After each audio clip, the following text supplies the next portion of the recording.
Welcome to Beer Thunder, the War Thunder sim channel where I drink some beers, play the video game, and then talk about drinking the beers and playing the video game. And today's video is brought to you by some Franz Schwager Doppelbock, or I don't know, some nonsense German beer I bought at the old grocery store. And speaking of ye old timey German things, we are doing one of two FW190 videos. Now, initially I was planning on doing a video featuring gameplay, and I do have the gameplay video featuring the Dora, but I'm going to put this one out first because this one will make the other one make sense, because I do want to talk about the flight model and kind of where the FW190s sit overall in perspective for War Thunder, and also just kind of showcase that I think a lot of people really misunderstand this plane and really misunderstand the strengths of the flight model, kind of like what it's good at and what it's not good at. Because the 190, to its fans, and I'm a big fan of it, like it's kind of like one of like three planes I can draw like freehand, very poorly, but I can draw it, is one of the planes I think that is really misunderstood, because its history is basically, it comes out in like 1941, and in 1941 it's a really great fighter plane. It's really fast, it's really agile.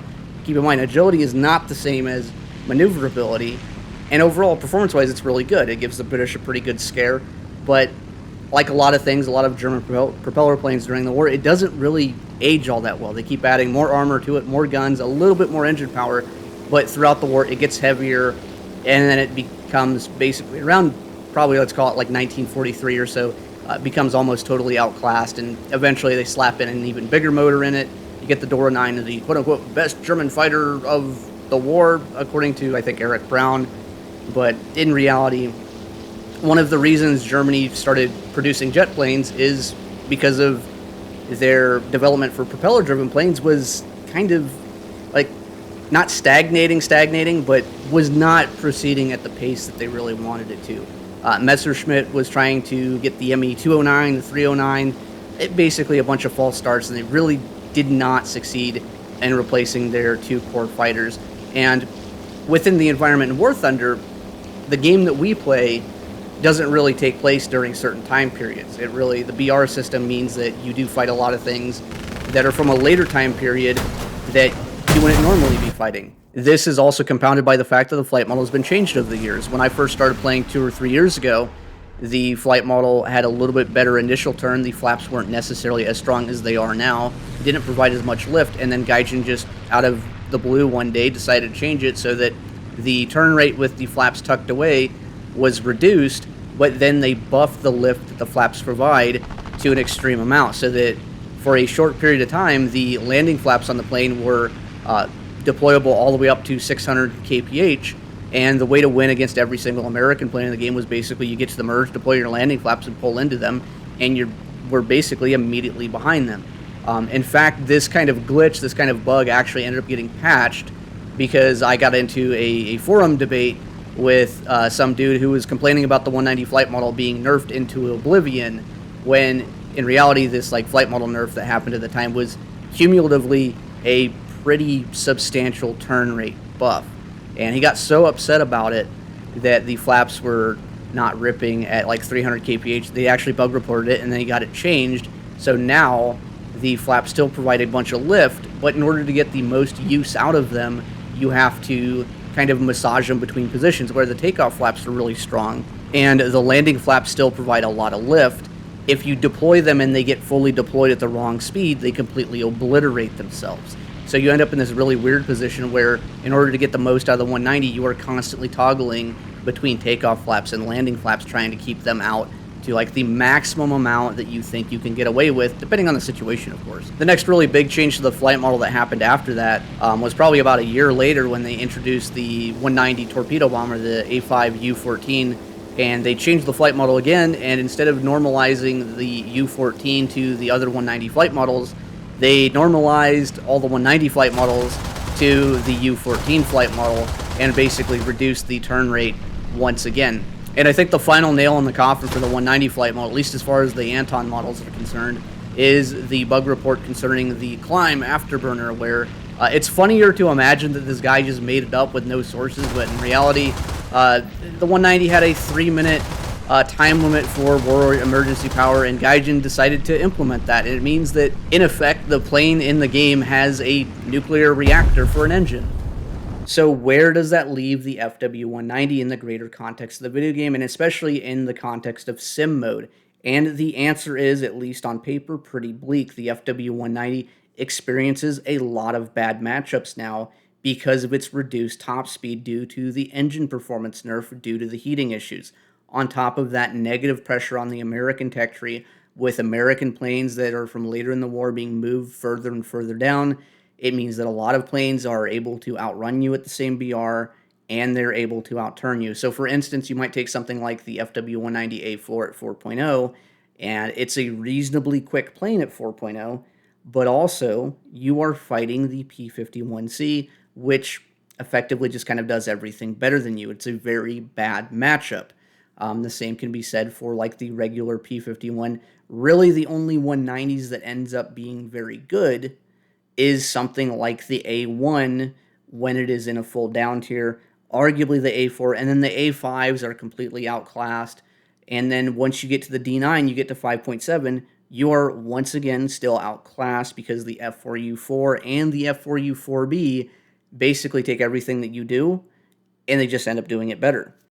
And this is not to say that Gaijin has unfairly singled out the FW-190 for nerfing to below historical performance levels in order to compensate for the fact that FW-190 mains are just so gosh darn good because the ghost of Kurt Tank guides us and guides our shells into the cockpits of enemy fighters. No, it is actually not the case.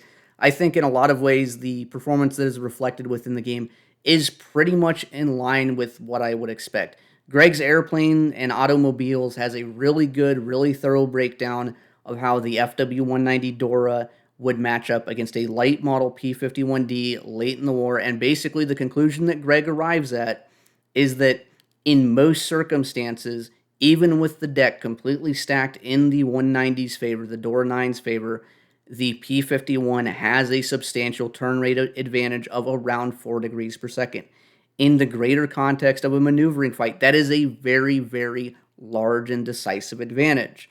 Within the game, that maneuverability edge, that turn rate gap, is right around 2 degrees per second. So if anything, you might be able to make the argument that the 190s are overperforming in terms of turn rate. So now that I've made you thoroughly depressed with facts and logic, let's talk about why the first FW-190 video is going to be focused on dogfighting. And the answer is actually pretty simple. The logic is fairly sound. If you're in a plane that is slower than its opposition, that can be ran down by a lot of the things that it faces, it means that at some point you will be forced into a maneuvering fight. And the best way to win maneuvering fights in sim is to be able to get the maximum possible performance out of your plane and have a very thorough understanding of the strengths of your flight model and the flight models of other planes. And in spite of the changes to the FW-190 flight models, it's actually not that bad. It's still quite usable. Its turn rate is quite acceptable, especially with the way that you use the flaps. The flaps are kind of a make or break for this plane. You need to get your flaps button mapped so that you can go all the way down to landings and go all the way up, and then it's basically at your fingertips. The other big thing about the plane is it's really, really sensitive when you overpull and you use the rudder at the wrong time. It is not like a 109 that's very forgiving in terms of rudder control, where you can use the rudder and smash the rudder to get a shot at the last second. The flaps also don't work in the same way that a lot of other flaps do, insofar that you deploy the flaps and then you pull harder on the stick to get more out of it. Like, no, the flaps basically just generate the lift on their own, and you kind of have to like time the flaps and not really increase the pressure on the stick because of the flaps. The other thing you got to look out for is just that stall. Hitting that rudder at the wrong time will cause you to spin out. Once you get beyond that, once you get comfortable in the plane, you actually can get quite a bit out of it. The one kind of big benefit to the plane is the energy retention. You get a lot of speed in the dive, and you retain a good bit of it. The downside is you don't really have the engine power to keep going up forever, and it means that when you are in a fight, you are kind of running out the clock. Now, running out the clock in sim, in the greater, bigger game, is actually not a bad thing. It's going to be probably the best thing that you can do. You can spam the cover me call. You can look for avenues of escaping and getting away. And ideally, you don't get into these fights very often, or when you do, you know what you're getting into and you do it deliberately with a plan. In a lot of ways, the plane ends up playing very similar to a P-47, where you might have an emphasis on boom and zoom tactics and maintaining your speed, but your ability to fight through your whole entire flight envelope and fight all the way down to low speeds and do what is doctrinally the wrong thing, but do it at the right time, can put your enemies through a loop where they make mistakes, and you can put yourself in a position to capitalize on them. I would argue that this is especially important when fighting American planes, because the matchup between 190s and American planes is not completely one-sided. Even something like the P-51D-30, which is one of the better P-51s for the BR, can be put on the defensive and can be beaten by a really skilled 190 pilot.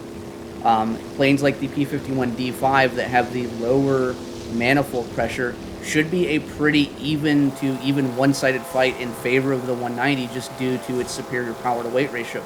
The same can be said about the early P-47s like the D-22 and the D-25. The D-28 is a much harder fight where it has a lot of the same strengths that you do, especially at low speeds, especially with the flaps. It's even more forgiving, where that's another plane that can really throw you through a loop. The P-51s, though, what they kind of lack is once they get slow, they don't turn very well, and their energy retention, especially like vertically, once they do that initial turn, they get a lot of good turn rate, but once they get slow, they do kind of like start to fall off a little bit, and you can kind of use that against them.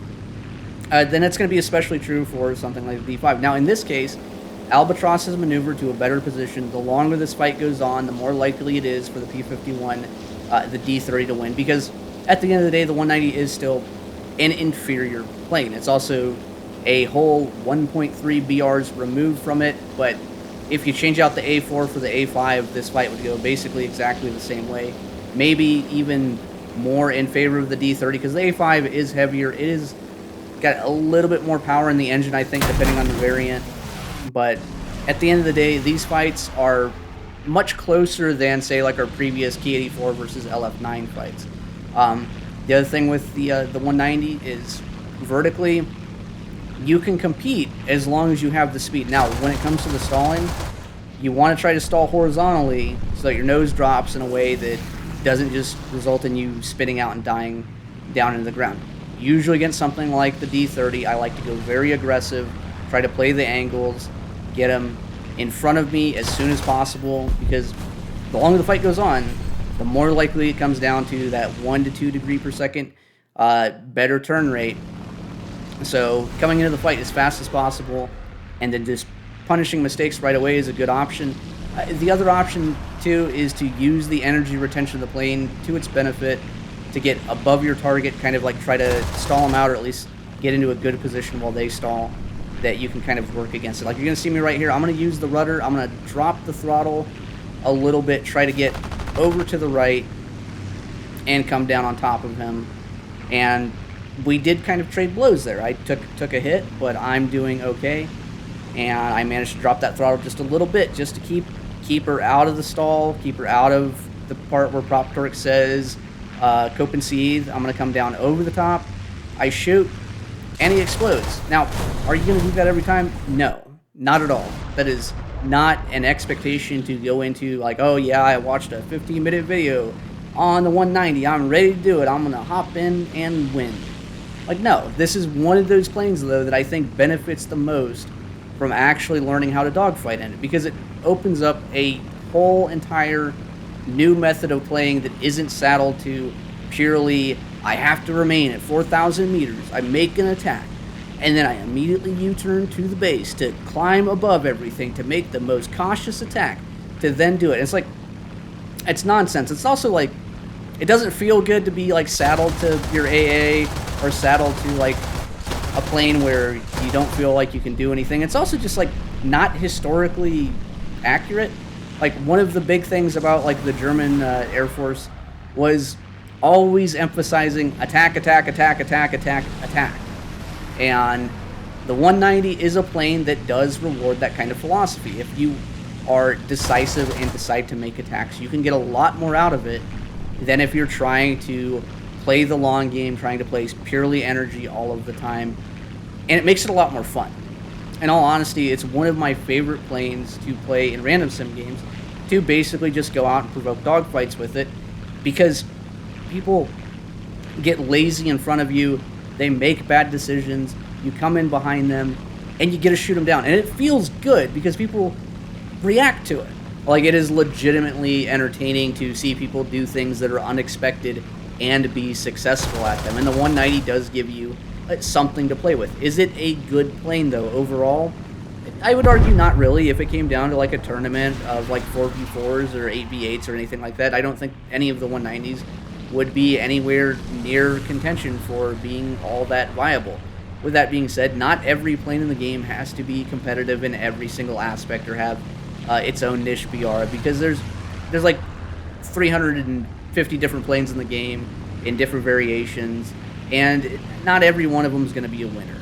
And the context that we play the game, the way that we use our planes, is not necessarily going to be perfectly in line with the actual historical context. Like, when we get a plane in War Thunder, every plane that we get is brand new from the factory in its optimum condition with no problems whatsoever, and we take it out and we absolutely abuse the hell out of it and destroy it in basically 15 minutes. There's no degraded performance because the engine is near its overhaul time or anything like that.